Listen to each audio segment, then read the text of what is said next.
Weather Service in Shreveport has issued a severe thunderstorm warning for southwestern Union County, southeastern Columbia County in southwestern Arkansas, southeastern Webster Parish in northwestern Louisiana, northwestern Union Parish, Claiborne Parish in northwestern Louisiana, central Bienville Parish in northwestern Louisiana, Lincoln Parish, until 2:30 p.m. Central Daylight Time.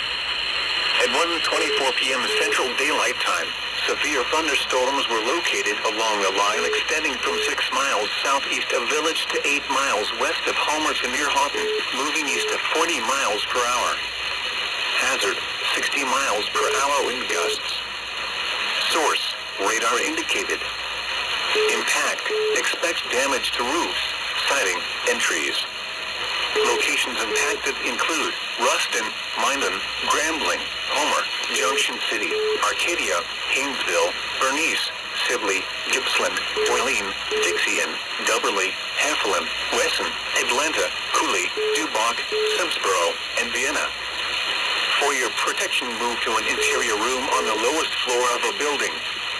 Repeating, a severe thunderstorm warning has been issued until 2:30 p.m. Central Daylight Time for the following counties in Arkansas, Columbia, and Union, and the following parishes in Louisiana: Bienville, Claiborne, Lincoln, Union, and Webster.